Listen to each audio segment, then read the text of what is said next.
iarahantsika mahita am'izao zany fa tegna feno be le atreto ary fa manomboka mamoaka fofona zay mety hiteraka arety aza ity atra sy problème misy eto ity, zay tsara mariny fa atsika vahoaka eto any Ambatondroa sy Darsalama ihany mahafehy io, tsy magnaraka le finitry ka am'izao de miangavy ny atsika pony eto Darsalama aloha za hoe mba hiditra tegna agny agnatiny eky rehefa hagnary fako am'izao io, ary efa misaotra sahady ny commune sy ny maire am'izao fandavan-tegna ataondreo amin'ny mikasiky ny fagnadiovagna reto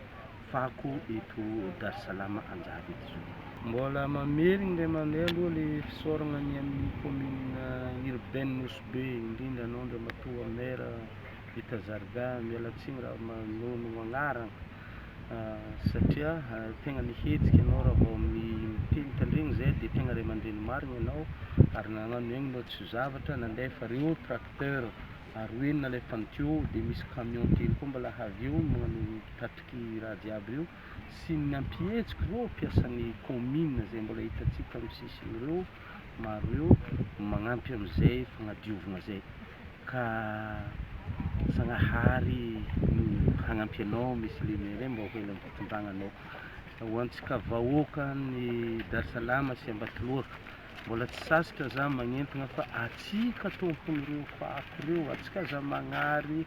ny olagnatsika amin'olo hafa fa atsika mila miôva manomboka zao io, zany hoe andao tsika rehefa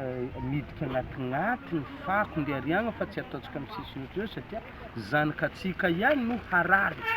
zanakatsika ihany no hitondra aretigna agny an-tragnotsika igny, avy eo vola zao fa tsisy manjary lan'ny fanafody koa vola jiaby, ka entaniko eto atsika mba hiaigny tanteraka amin'ny fahadiovagna fa io ny loharan'ny fahasalamagna ary ny fahasalamagna ny loharan'ny karena voalohany.